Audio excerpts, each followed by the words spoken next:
At 30,000 feet above the ground, I learned that some people's prejudices can fly just as high as any airplane. But what they didn't know was that my dignity could soar even higher. Which country are you listening from? Tell us in the comments below. My name is Dr. Maya Johnson, and I've spent the last 8 years working as a child psychologist in Denver, Colorado. Every morning when I wake up in my modest 2-bedroom apartment overlooking the Front Range, I feel grateful for the path that brought me here.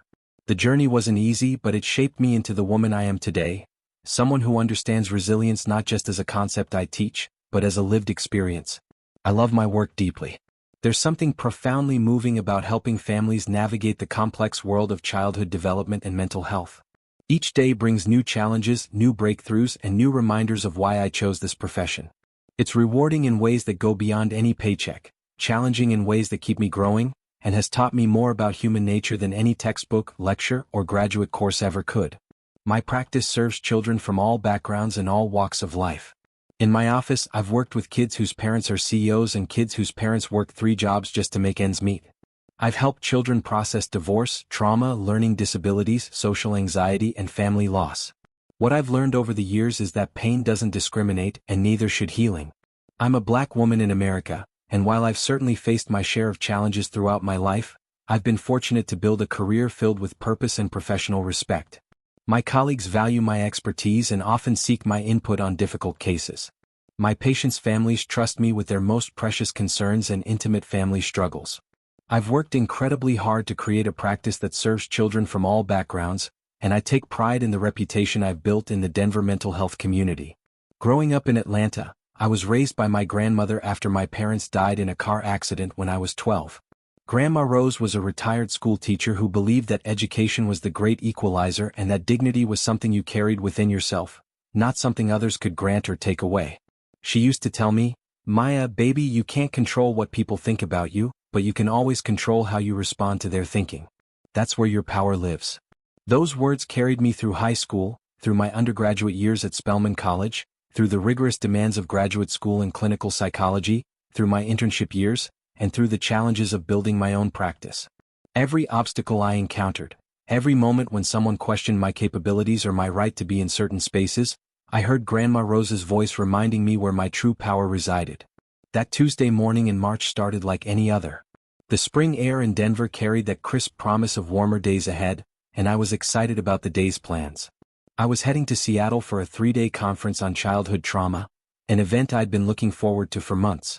The conference featured some of the leading researchers in my field, workshops on innovative therapeutic techniques, and opportunities to network with other professionals who shared my passion for helping children heal and grow. I had spent weeks preparing for this trip. My presentation on cultural competency in child therapy was scheduled for the second day, and I was both nervous and excited to share my research with colleagues from around the country. The paper I'd be presenting represented 2 years of work, examining how therapeutic approaches needed to be adapted to serve children from diverse cultural backgrounds effectively. My morning routine that day was the same as always. I woke up at 5:30, spent 20 minutes in meditation and prayer, then had my usual breakfast of oatmeal with fresh berries while reviewing my presentation notes one final time. I had packed my bags the night before, double-checking that I had everything I needed: my conference materials, business cards, the handouts for my presentation, and my lucky fountain pen that had been with me since graduate school. I arrived at Denver International Airport 2 hours early as I always do. Flying makes me slightly nervous, not because of the mechanics of flight, but because airports and airplanes can be such intimate spaces where you're forced to interact with strangers in close quarters for extended periods. You never know what kind of energy people will bring to that shared space, what moods they're carrying, what assumptions they might make, or how they might treat fellow travelers. The airport was bustling that morning with the typical mix of business travelers, families heading on vacation, and the occasional nervous first-time flyer. I made my way through security without incident, grabbed a coffee from my favorite vendor, and settled into a quiet corner near my gate to review my notes one last time. I always find that the nervous energy before a flight is perfect for final preparation work. I was dressed professionally that day, a navy blazer that had been tailored to fit me perfectly, a crisp white blouse that I'd pressed that morning, and comfortable but polished flats that would serve me well during the long conference days ahead. My hair was pulled back in a neat bun that struck the right balance between professional and approachable. I carried my leather briefcase, a graduation gift from Grandma Rose, containing my conference materials, laptop, and the various tools of my trade. Looking back, I realize I looked exactly like what I was. A professional woman traveling for work, someone with education, expertise, and purpose. But I've learned over the years that how I see myself and how others see me aren't always the same thing. The flight was nearly full, which meant I'd be sharing my row with strangers for the 2.5-hour journey to Seattle. I'd booked an aisle seat in economy class. My small practice doesn't quite afford business class yet, but it's a goal I'm working toward as my client base grows. As I made my way down the narrow aisle, checking seat numbers against my boarding pass, I felt that familiar mix of anticipation and travel anxiety that always accompanies flying. I found my row and began the careful dance of settling in for the flight. I placed my carry-on bag in the overhead compartment, being mindful not to crowd other passengers' belongings. I organized my seat space efficiently, keeping my briefcase under the seat in front of me, pulling out my book, water bottle, and phone for easy access during the flight. A few minutes later, as I was arranging my things and getting comfortable, a white woman in her 50s approached my row, moving slowly down the aisle while checking her boarding pass against the seat numbers above each row. She had that polished, expensive look that comes from years of financial comfort. A designer handbag that I recognized from magazine advertisements, jewelry that caught the cabin lighting just so, and clothes that whispered rather than shouted their quality and cost. Everything about her appearance suggested someone who was accustomed to a certain level of comfort, respect, and deference from others.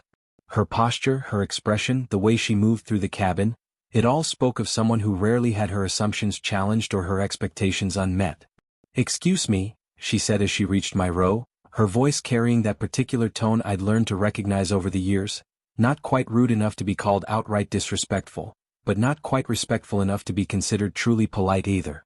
It was that carefully modulated tone that many people use when they want to maintain plausible deniability about their intentions while still communicating their true feelings. I looked up from my book with a smile ready on my face, prepared to be helpful in whatever way I could. After all, travel can be confusing and we're all just trying to get where we need to go. "Yes? How can I help you?" "I think you might be in the wrong seat," she said, her eyes scanning me from head to toe in a way that felt more like an evaluation than simple observation. I felt a small flutter of uncertainty. Had I misread my boarding pass? It wouldn't be the first time someone had made that kind of mistake. "Oh, I don't think so, but let me double-check to be sure." I pulled out my boarding pass and looked at it carefully. "Seat 14C, that's me." She frowned, looking at her own boarding pass with exaggerated concentration. "But I'm 14B in the middle seat. Are you sure you're supposed to be in this section? I mean, are you sure this is your correct seat assignment?" The question hung in the air between us like smoke from a fire you can't quite locate. I felt that familiar tightness in my chest, the one that comes when you realize someone is questioning your right to occupy a space not because of facts or evidence, but because of assumptions they've made about who you are and what you deserve. "Yes, I'm quite sure," I said calmly, holding up my boarding pass so she could see it clearly. "This is my assigned seat. I'm in 14C, the aisle seat." She studied my boarding pass longer than was necessary, as if the letters and numbers might rearrange themselves under her scrutiny to prove her initial assumption correct. Her examination felt performative, designed more to make a point than to gather information. I assumed." She trailed off, but her meaning was crystal clear to anyone who had lived in my skin for 34 years. She had assumed that someone who looked like me wouldn't be sitting in the same section as someone who looked like her. As she squeezed past me to reach the middle seat, I caught her muttering under her breath to her companion, a man roughly her age who I assumed was her husband, something about the quality of passengers these days, and how you never know who you'll end up sitting next to anymore. The words stung, not because they were particularly creative or cutting, but because they represented a mindset I'd encountered countless times throughout my life. The idea that my presence somehow diminished the quality of a space simply by virtue of my being there was a familiar pain, but that didn't make it any less sharp when it cut. I opened my book, a clinical text on developmental psychology that I was rereading in preparation for my presentation, and tried to focus on the words on the page. But I found myself hyper-aware of every gesture, every glance, every subtle signal from the woman beside me. It's exhausting, that level of vigilance, but it's a survival skill that many people like me develop early in life. The subtle microaggressions continued as we prepared for takeoff. When the flight attendant came by offering pre-flight beverages, the woman made a point of declining and then pulling out antibacterial wipes to clean her armrest, tray table, and seat belt buckle. She performed this cleaning ritual with theatrical precision, making sure I could see every swipe of the sanitizing cloth. The message was clear. My proximity had somehow contaminated her space, and she needed to cleanse herself of whatever invisible residue my presence had left behind. It was the kind of behavior that's difficult to call out directly because it maintains just enough plausible deniability.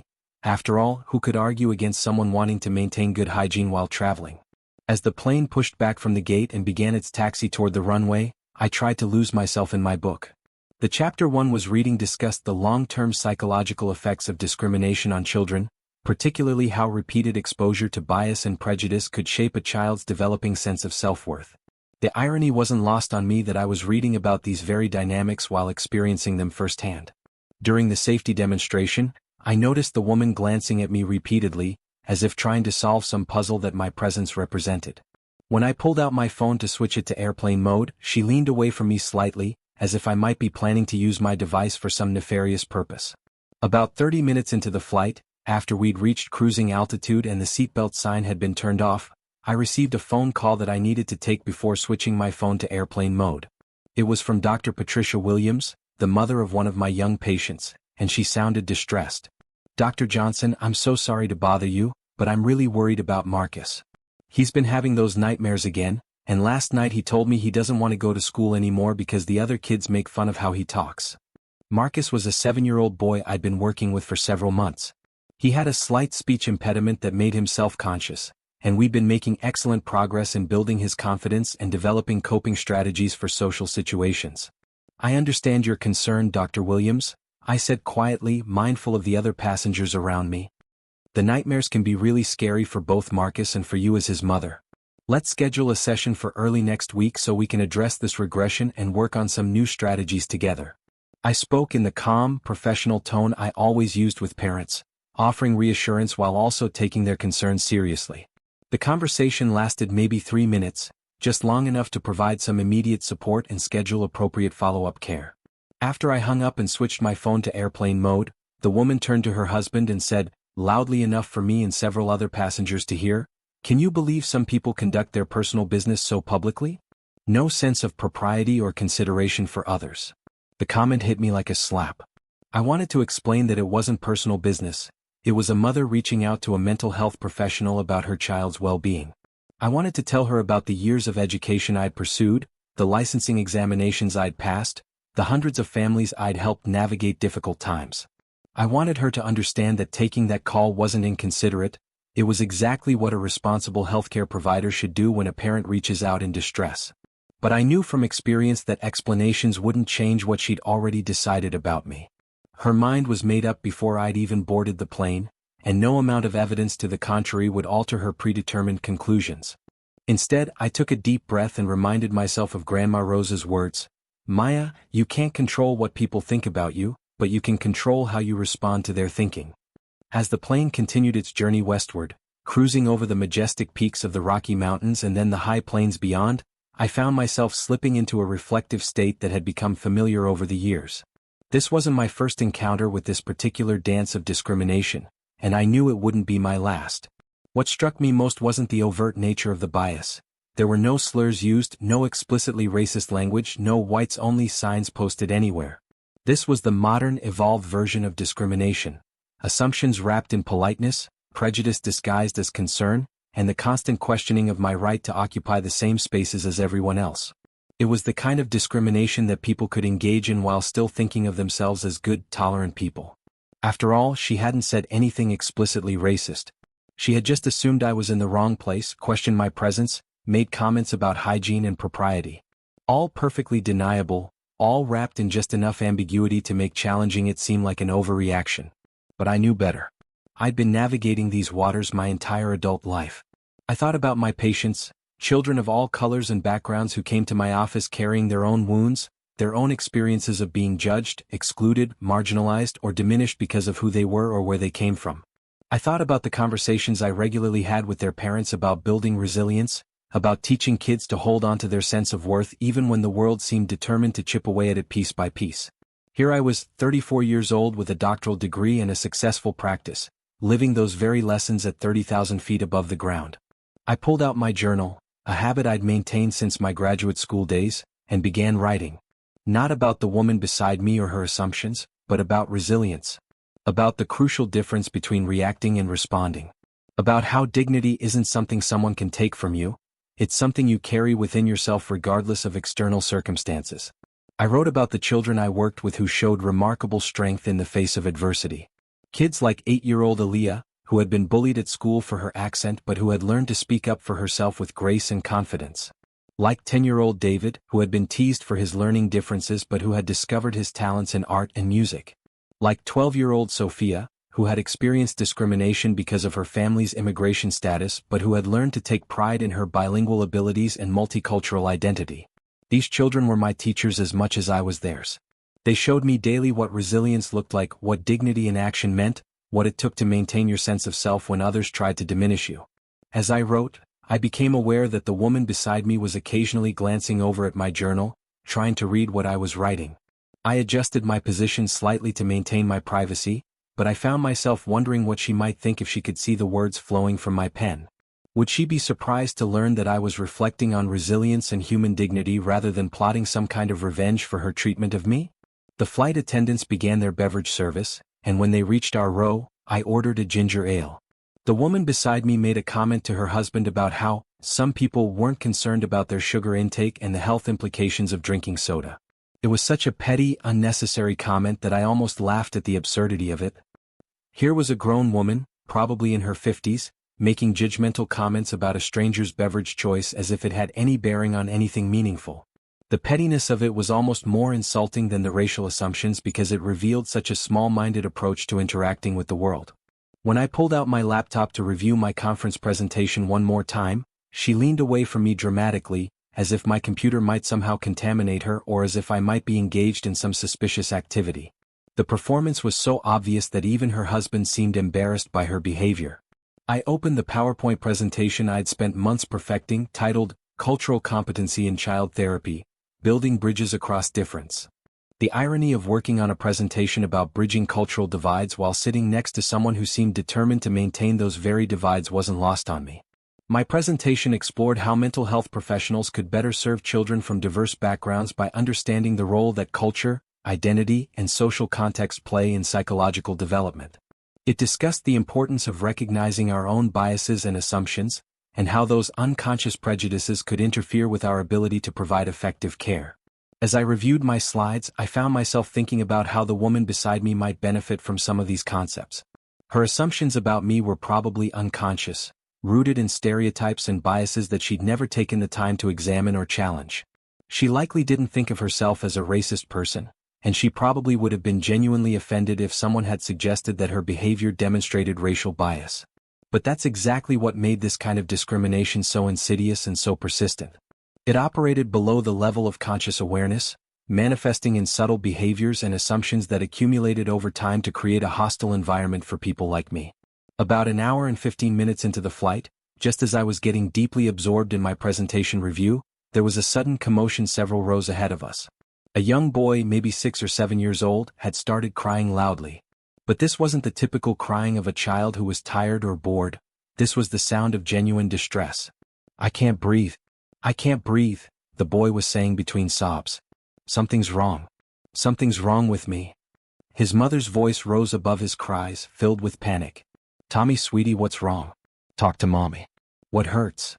I could see from my aisle seat that the little boy was hyperventilating, his small chest rising and falling rapidly as he struggled to catch his breath. His face was flushed, and his eyes had that wide, terrified look that I'd seen too many times in my practice, the look of a child experiencing a full-blown panic attack. The mother was doing her best to comfort him, but her own panic was clearly making the situation worse. "Should I call for a doctor? Is there a doctor on the plane?" she called out desperately. The flight attendants rushed to the scene, but they were obviously out of their depth. They knew basic first aid and emergency procedures, but they weren't trained to handle pediatric mental health crises. One of them was trying to speak calmly to the boy while another was consulting with the lead flight attendant about whether they needed to divert the plane for a medical emergency. I watched this scene unfold for maybe 30 seconds, feeling the familiar pull of professional responsibility. This wasn't about race or assumptions or microaggressions. This was about a child in acute distress, and I had skills and training that could potentially help. But I hesitated for a moment, acutely aware of how my offer to help might be received. Would the mother trust me? Would the flight attendants take me seriously? Would other passengers question my qualifications because of their assumptions about who I was? Then I heard Grandma Rose's voice in my head as clear as if she were sitting beside me. Maya, baby, when someone needs help and you have the ability to provide it, you don't worry about what people think. You just help. I closed my laptop, stood up, and stepped into the aisle. Excuse me, I said to the flight attendant who was closest to me. I'm a child psychologist. Would it be helpful if I spoke with him? The relief that flooded across the flight attendant's face was immediate and unmistakable. Oh my goodness, yes please. We're not sure what to do, and his mother is getting more upset by the minute. I made my way toward the distressed family, conscious of the fact that multiple rows of passengers were now watching this drama unfold.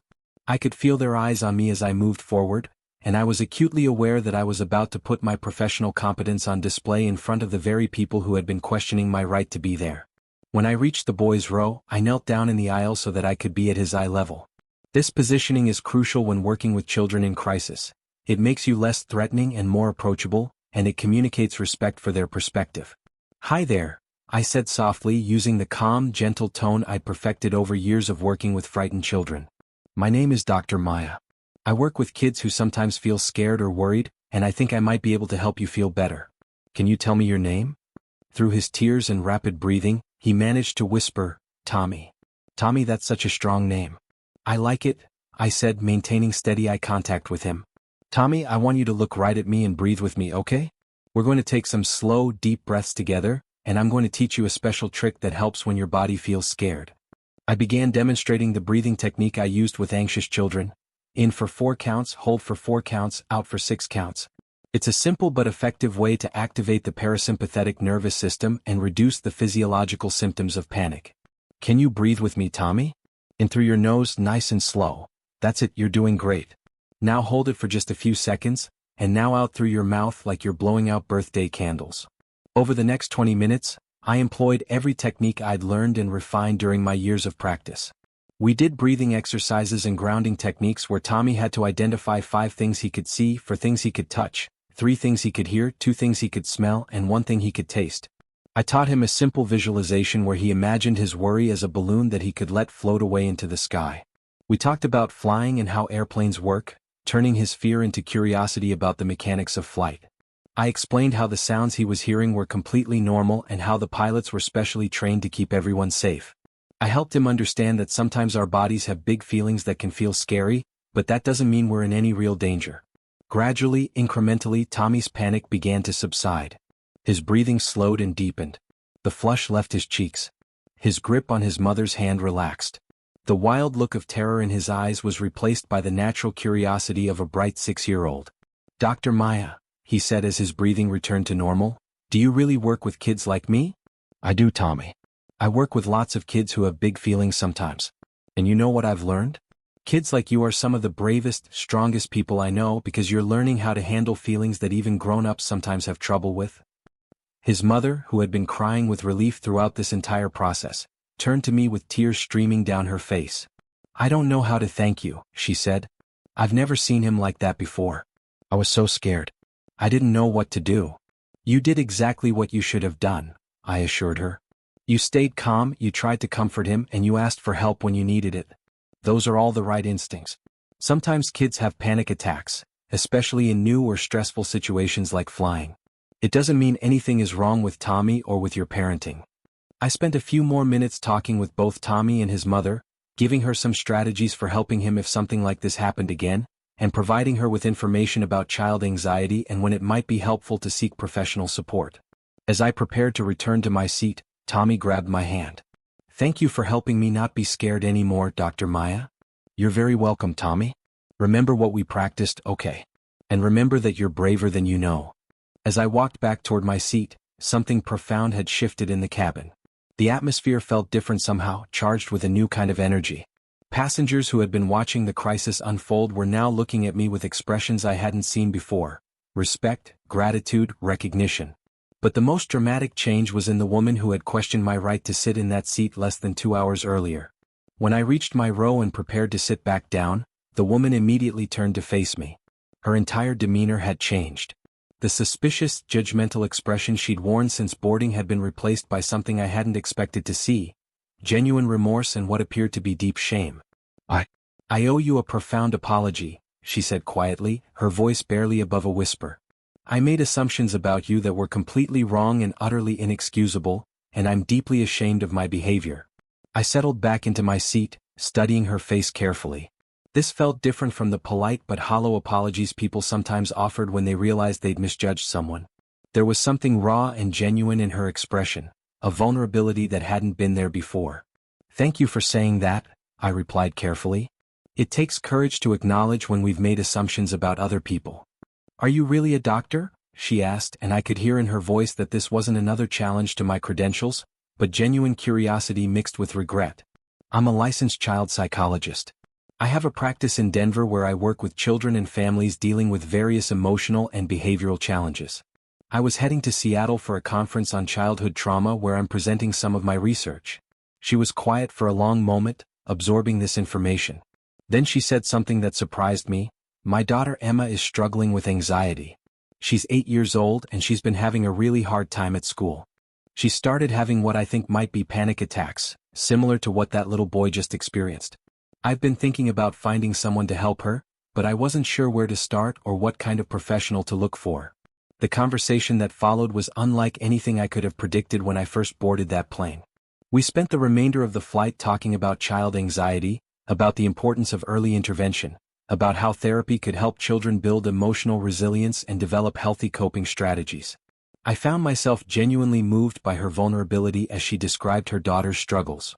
Emma had been a confident, outgoing child until about 6 months ago, when she started having difficulty sleeping, complaining of stomachaches before school, and expressing fears about things that had never bothered her before. I keep wondering if I've done something wrong as a mother, she confided. Emma used to be so fearless and now she seems afraid of everything.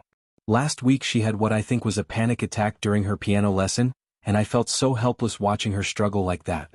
I shared information about childhood anxiety disorders, explaining how common they were and how treatable they could be with the right support. I talked about the importance of validating children's feelings while also helping them develop tools for managing overwhelming emotions. Anxiety in children often presents differently than it does in adults, I explained. Physical symptoms like stomachaches and headaches are very common, and children often can't articulate what they're feeling emotionally. It sounds like you're being a very attentive parent by noticing these changes in Emma's behavior. I gave her my business card and provided referrals for several excellent child psychologists in her area. I also recommended some books and resources that might help her understand and support Emma while they were looking for professional help. Dr. Johnson, she said as we began our descent into Seattle, I want you to know what happened today. My behavior at the beginning of this flight, it's not who I want to be.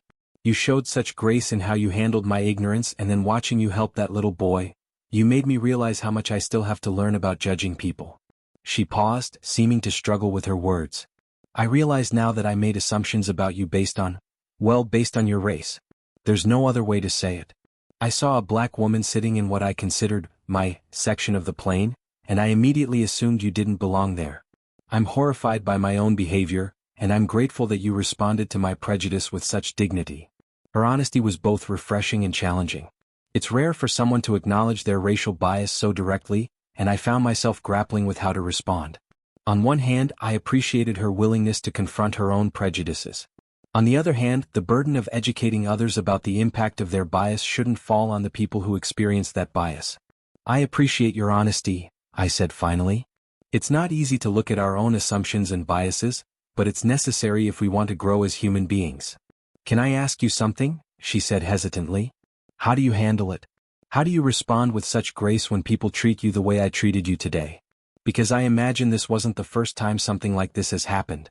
It was a thoughtful question, one that got to the heart of what it means to navigate the world as a person of color in America. I considered how to answer honestly without making her feel even worse about her behavior. You're right that this wasn't the first time, I said. Unfortunately, experiences like this are fairly common for people who look like me. Over the years, I've learned that I have a choice in how I respond to other people's assumptions and biases. I told her about my grandmother's wisdom, about the importance of maintaining your dignity regardless of how others treat you. I talked about how responding with grace doesn't mean accepting disrespectful treatment, but it does mean choosing not to let other people's limitations limit your own humanity. I've also learned, I continued, That people's assumptions about me say much more about them than they do about me. Your initial reaction to my presence wasn't really about me at all, it was about ideas you'd absorbed about who belongs where and what different types of people are capable of. She nodded thoughtfully. You're absolutely right. I realized as I watched you work with that little boy that my assumptions weren't just wrong, they were preventing me from seeing who you really are as a person. We talked about how bias operates, often below the level of conscious awareness, and how it can be challenged through exposure to counter-stereotypical examples. I shared some of the research I'd studied about implicit bias and how it affects everything from hiring decisions to healthcare outcomes. The thing is, I explained, most people who harbor these biases don't think of themselves as prejudiced. They're often good people who care about fairness and equality in the abstract, but who haven't examined their own unconscious assumptions. That's exactly right, she said. I've always thought of myself as someone who believes in equality and treats everyone fairly. But clearly, I have work to do on examining my own unconscious biases. As our plane began its final approach to Seattle, I found myself reflecting on the complexity of this interaction. Here was someone who had started the flight by questioning my right to occupy the same space she occupied, and who was ending it by asking for advice about her daughter's mental health and acknowledging her own need to grow. It struck me that this was perhaps the most powerful aspect of what had happened. Not just that I had been able to help a child in crisis, but that I had been able to challenge someone's assumptions in a way that opened rather than closed their mind.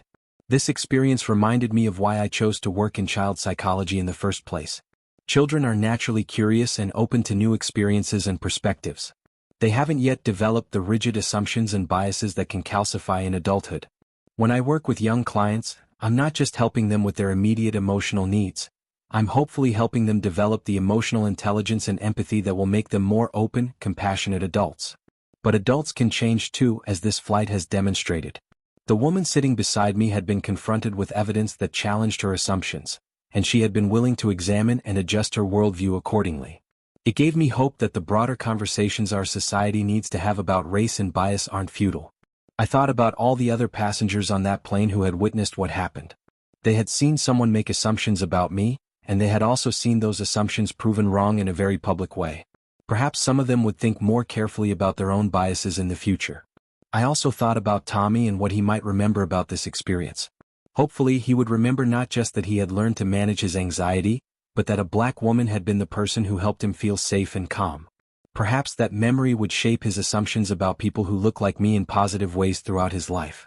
These ripple effects of individual interactions are part of what gives me hope about the possibility of social change.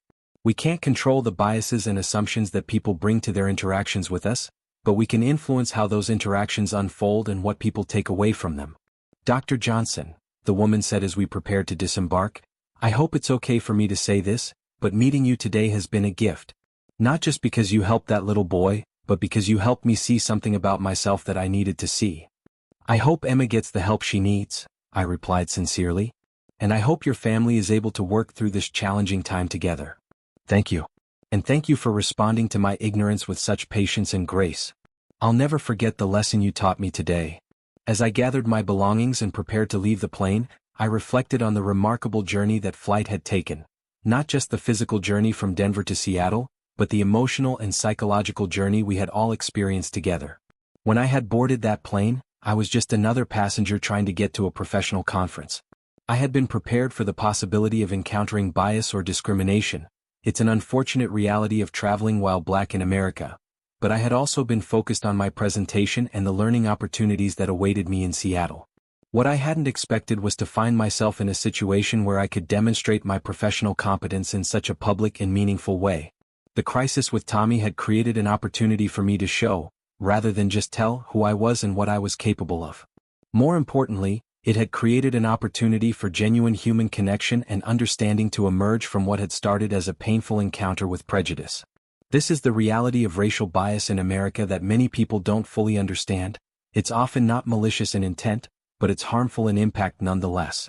It's assumptions made in split seconds, judgments based on appearances rather than character, and the exhausting reality that people like me constantly have to prove our worth and earn respect that others receive automatically. But here's what I've learned in my 34 years on this earth, and what I try to teach the children and families I work with: our dignity doesn't depend on other people's recognition of it. Our worth isn't diminished by their assumptions about us. And sometimes, the most powerful response to prejudice is simply living our truth with grace and letting our actions speak louder than their preconceptions. That flight taught me that change is possible, not just in systems and institutions, though that's certainly necessary, but in individual hearts and minds. It happens one conversation at a time, one moment of genuine human connection at a time, one opportunity to challenge assumptions at a time. When people judge me by my skin color, they miss so much of who I really am. They miss the strength of my education, the depth of my compassion, and the power of my purpose. They miss the years I've spent learning how to heal trauma, how to build bridges between parents and children, how to help families find their way through their darkest moments. But that's their loss, not mine. I landed in Seattle that day with the same professional credentials I'd had when I boarded in Denver, but with a renewed understanding of something my grandmother had always known. Dignity isn't something you wear on the outside for others to see. It's something you carry on the inside, and no amount of prejudice can touch it unless you allow it to. The conference was wonderful. 3 days of learning, networking, and sharing strategies for helping children heal and grow. My presentation was well received, and I had productive conversations with colleagues from around the country about improving mental health services for diverse populations. But the most important learning didn't come from any workshop or keynote presentation. It came from 30,000 feet above the ground, in the space between assumption and truth, between prejudice and understanding, between reaction and response. When I returned to my practice in Denver the following week, I found myself thinking about that flight as I worked with my young clients. I thought about it when I met with Marcus, the 7-year-old who had been struggling with bullying at school. I thought about it when I worked with Aaliyah, who had been dealing with discrimination because of her accent. I thought about it when I helped David navigate the social challenges that came with his learning differences. I told these children about dignity, about the difference between other people's opinions and their own inherent worth. I told them that responding with grace doesn't mean accepting disrespectful treatment, but it does mean choosing not to let other people's limitations limit their own potential for growth and happiness. And sometimes, when they were old enough to understand the concept, I told them about a flight where someone questioned my right to occupy a seat, and how I chose to respond by occupying that space with dignity, competence, and grace. Because that's how change happens. Not through anger or retaliation, though righteous anger certainly has its place in movements for justice, but through the quiet, persistent demonstration of our full humanity, one interaction at a time. At the end of the day, they judged me by my appearance. I showed them the content of my character. And in that showing, something shifted, not just for that one woman but for everyone on that plane who witnessed what unfolded. That's the power we have as human beings, to respond to others' limitations with our own limitless capacity for grace, wisdom, and growth. It's the power to turn moments of prejudice into opportunities for education, moments of bias into chances for connection, moments of assumption into possibilities for understanding. And that power, that dignity, that strength, it flies higher than any airplane ever could. It soars above the clouds of ignorance and prejudice, carrying with it the possibility of a world where people are judged not by the color of their skin, but by the content of their character and the compassion in their hearts. Today, whenever I face moments of bias or discrimination, I remember that flight. I remember Tommy's grateful smile, his mother's tears of relief, and the genuine remorse and growth I witnessed in someone who had initially seen me as unworthy of sharing her space. I remember that change is possible, that dignity is unassailable when it comes from within, and that sometimes the most powerful response to prejudice is simply being exactly who you are with grace, competence, and unwavering self-respect. That lesson, learned at 30,000 feet above the American landscape, continues to guide my work, my relationships, and my approach to navigating a world that doesn't always recognize the worth and dignity of people who look like me. But their recognition, while welcome, has never been necessary for my worth. And in that knowledge there is freedom, power, and an unshakable sense of who I am and what I bring to this world.